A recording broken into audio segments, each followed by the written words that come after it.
दोस्तों, नुकसान आईपीएल का होगा या पीएसएल का होगा, इस बात पे बहुत बहस चलती हुई नजर आ रही है, क्योंकि 2025 के अंदर आईपीएल और पीएसएल दोनों साइमल्टेनियसली यानी कि एक साथ चलती हुई नजर आएंगी। मार्च, अप्रैल, मई के अंदर आपको आईपीएल चलती हुई नजर आएगी और पीएसएल ने जब से अपना स्केड्यूल अनाउंस किया जो अप्रैल और मई के दरमियान है, इस बहस ने जोर पकड़ लिया है कि जब दोनों लीग्स एक ही टाइम पे चल रही होंगी तो कौन सी लीग है जिसको नुकसान होगा। क्योंकि आईपीएल के हवाले से एक बड़ा जबरदस्त वर्डिक्ट मौजूद है, एक राय मौजूद है कि बहुत बड़ी लीग है, सबसे बड़ी लीग है, सबसे ज्यादा पैसा इसके अंदर है, तो वो बिल्कुल कामयाब हो जाएंगे प्लेयर्स को खरीदने में, क्योंकि जितना पैसा फेंकेंगे उतने प्लेयर्स उनके पास आ जाएंगे। अब पीएसएल क्या इस हवाले से नुकसान उठाएगा? तो ऐसा बिल्कुल नहीं है, दोनों लीग्स को नुकसान नहीं होगा। प्लेयर्स के हवाले से अगर मैं बात करूं तो बिल्कुल नहीं होगा। हाँ, स्पेक्टेटर्स के हवाले से बात करूं, आई बॉल्स के हवाले से मैं बात करूं तो डेफिनेटली थोड़ा थोड़ा डैमेज हो सकता है दोनों लीग्स को। उसकी वजह यह है कि दोनों की अटेंशन डाइवर्ट होगी, दोनों की आई बॉल्स डाइवर्ट होंगे, तो डेफिनेटली जब आई बॉल्स आई वॉचिंग टाइम है वो थोड़ा डिस्टर्ब जरूर होगा। लेकिन प्लेयर्स के हवाले से दोनों लीग्स को नुकसान नहीं होगा। उसकी वजह यह एक तो मैंने पहले बता दी कि इंडिया प्रीमियर लीग जो है, इंडियन प्रीमियर लीग, उसके पास पैसा बहुत बड़ा है और वो कामयाब हो जाएंगे। उसने पहले स्टार्ट होना है और वो अपनी ऑप्शंस करके पहले क्लियर कर लेंगे किन किन प्लेयर्स को उन्होंने इंडक्ट करना है। देखिए, पीएसएल को नुकसान ये होता था कि जब बीपीएल खेलते थे प्लेयर्स पीएसएल के लिए रेस्ट करते थे बीच में गैप, क्योंकि उन्होंने उसके बाद आईपीएल के लिए ऑप्शन में जाना होता था और उसके लिए तैयारी करनी होती। लेकिन अब पीएसएल के पास बड़ा क्लियर मैसेज होगा, बड़ा क्लियर माइंड होगा उन प्लेयर्स के पास भी इंटरनेशनल कि जो आईपीएल का हिस्सा नहीं है। उनको पता होगा कि इधर अगर आईपीएल चल रही है तो हमारे पास दूसरी ऑप्शन पीएसएल मौजूद है। मेरा ख्याल यह है कि इस सिनेरियो के अंदर पीएसएल को फायदा होगा। आईपीएल को प्लेयर्स के हवाले से नुकसान नहीं होगा, लेकिन पीएसएल को फायदा हो जाएगा कि प्लेयर्स इस हवाले से बड़े क्लियर होंगे। अगर मैं रिसेंट बात करूं जो अभी 2024 के अंदर पीएसएल हुआ है, उसमें आपको याद होगा ऑस्ट्रेलिया के अंदर वेस्टर्न टीम में जिस तरह परफॉर्म किया था, वहां पे शमार जोसेफ जो थे जिन्होंने जिस तरह बड़ी जबरदस्त बॉलिंग की थी, पेशावर ज़ल्मी ने उनको बाय किया था, लेकिन उन्होंने इंजरी का बहाना बनाया। क्यों? सिर्फ आईपीएल को खेलने के लिए, और फिर पूरे आईपीएल में उनको बेंच पे बिठाया गया, उनको बिल्कुल मौका नहीं मिला। तो इस तरह प्लेयर्स जो थे डबल माइंड रहते थे, क्योंकि पहले बीपीएल खेल लेते थे, पीएसएल के लिए अपनी बॉडी को रेस्ट देते थे, फिर आईपीएल का बड़ा टूर्नामेंट खेलना था। लेकिन अब दोनों साइमल्टेनियसली चलेंगे, इसलिए प्लेयर्स जो है इस हवाले से बहुत ज्यादा क्लियर होंगे कि हमें कौन सी लीग को चूज करना है, किस में खेलना है और किस में नहीं जाना।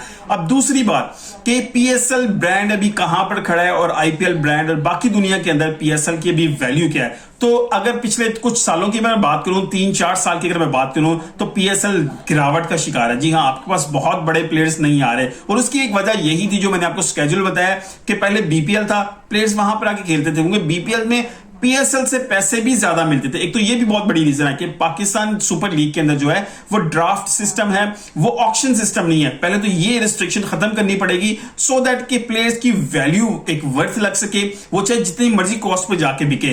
फिर दूसरी चीज, पाकिस्तान को बड़े जो ब्रांड्स हैं, जो वर्ल्ड वाइड जो है मल्टीनेशनल जो ब्रांड्स हैं, उनको अट्रैक्ट करना पड़ेगा, उनको मनाना पड़ेगा, उनको लेके आना पड़ेगा इस पीएसएल के अंदर, तब पीएसएल की वर्थ में इजाफा होगा। अर्ली जो ईयर्स थे पीएसएल के वो बहुत जबरदस्त थे, वो बहुत तेजी से ग्रो कराया था, उसमें एबी डिविलियर्स जैसा प्लेयर भी आया था। मैक्सवेल को लाने में पाकिस्तान कामयाब नहीं रहा था, लेकिन अभी स्टिल देयर आर चांसेस कि पाकिस्तान मैक्सवेल और ऐसे कई प्लेयर्स हैं जिनको लाने में कामयाब हो सकते हैं। लेकिन इस सीजन 2025 में तो शायद ना हो, क्योंकि आईपीएल साइमल्टेनियसली चल रहा होगा, लेकिन नेक्स्ट ईयर के लिए अच्छी प्लानिंग की जा सकती है। लेकिन फिर भी इस साल के लिए भी पाकिस्तान के पास बड़ी क्लियर पिक्चर होगी। जो प्लेयर्स ऑक्शन में चले जाएंगे आईपीएल के, वहां से जो रिजर्व बचेंगे डेफिनेटली वो लेफ्ट ओवर आएगा, क्योंकि अब आईपीएल के कंपैरिजन में अगर कोई भी लीग चलेगी उस लीग के पास लेफ्ट ओवर्स आएंगे अनटिल अनलेस वो लीग आईपीएल से ज्यादा पैसे ऑफर करे। जी हां, पीएसएल इतने ज्यादा पैसे तो ऑफर डेफिनेटली नहीं कर सकता, तो फिर ऑप्शन क्या बचती है? लेफ्ट ओवर्स में से आपको प्लेयर्स निकालने पड़ेंगे और ये बड़ी जबरदस्त सिचुएशन होगी प्लेयर्स के पास भी कि वो क्लियर माइंडेड होंगे कि अगर वो आईपीएल में नहीं जा रहे तो वो पीएसएल के लिए अवेलेबिलिटी अपनी शो कर सकते हैं। और पीएसएल फ्रेंचाइजीज के पास भी बड़ी जबरदस्त क्लियर जो है ना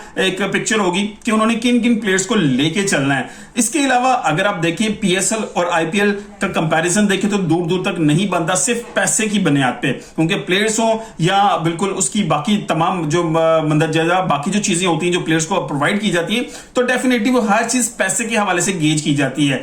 अब जैसे मैंने शमार जोसेफ की आपको मिसाल दी, इसी तरह वेस्ट इंडीज के प्लेयर नहीं आए थे। फिर अगर बांग्लादेश प्रीमियर लीग की अगर मैं मिसाल दूं, वहां पर प्लेयर्स को पैसे ज्यादा दिए जा रहे हैं पीएसएल से। आपको याद होगा डेविड मिलर पिछले साल में आखिरी 2-3 मैचेस खेलने के लिए बांग्लादेश प्रीमियर लीग अपनी शादी को थोड़ा लेट करके आए थे, क्योंकि उनको एक अच्छी खासी जो है पेमेंट ऑफर की गई थी।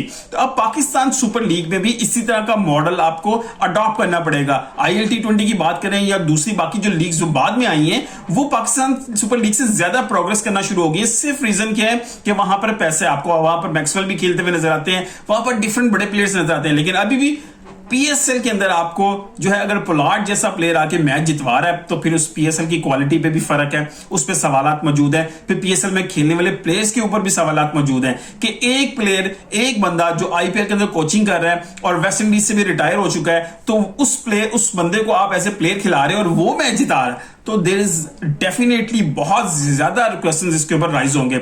अब उससे भी एक हाथ अगर हम आगे जाएं तो देखने की बात है, अभी न्यूजीलैंड के प्लेयर जो फास्ट बॉलर टीम साउदी, उन्होंने इशारा दिया कि जी मैं पीएसएल खेलने के हवाले से सोच रहा हूं कि मैं इसको खेलूं। क्यों? क्योंकि वो खुद भी अपने करियर के एंड पे जा रहे हैं। अब पीएसएल को अगर इस तरह कंसीडर किया जाएगा कि कोई भी इंटरनेशनल प्लेयर जो है अपने करियर के एंड पे जा रहा हो और फिर वो पीएसएल को खेलना चाहे, तो फिर ये पीएसएल की क्वालिटी पे बहुत बड़ा कंसर्न है, बहुत बड़ा क्वेश्चन मार्क है। अगर टीम साउदी अपने अरूज के ऊपर आईपीएल खेल सकते हैं, तो फिर अगर पीएसएल की क्वालिटी है तो फिर टीम साउदी को पीएसएल को भी अपने अरूज पे खेलना चाहिए, क्योंकि आपको जितने एक्टिव प्लेयर्स होंगे जो किसी भी टीम के लिए बेस्ट परफॉर्मेंसेस दे रहे हैं, वो आईपीएल के अंदर आपको नजर आएंगे, चाहे वो बेंच पे बैठे हो। केन विलियमसन की बात करें, शमार जोसेफ की बात करें, so there number of players जो आईपीएल के अंदर नजर आएंगे, तमाम एक्टिव हैं, चाहे वो बेंच पे बैठे हो, चाहे वो अंदर ग्राउंड के मौजूद हो। लेकिन पीएसएल में अनफॉर्चुनेटली अभी वो क्वालिटी नजर नहीं आ रही पिछले 3-4 सालों के साथ। लेकिन आप बहुत सीरियसली सोचना पड़ेगा अगर पीएसएल की क्वालिटी को अप लेके जाना है, इस ब्रांड को जो बन चुका था मजीद बर्बाद होने से बचाने के लिए पाकिस्तान को बड़े सीरियस जो है ना इस हवाले से स्टेप लेने पड़ेंगे, और अपने आप को सबसे पहले ये जो हमने एक ऑक्शन का सिस्टम है इसे अडॉप्ट करना पड़ेगा, निकलना पड़ेगा इस दूसरे सिस्टम में से, ताकि पीएसएल के अंदर प्लेयर्स को पैसा मिले, वो ताकि इन्वॉल्व हो सके और फिर यहाँ पे आपको मजीद बड़े प्लेयर नजर आए और ये ब्रांड जो है आगे बढ़ता हुआ नजर आए। मिलते हैं अगली किसी वीडियो के साथ, बहुत ध्यान रखिएगा। अल्लाह हाफिज।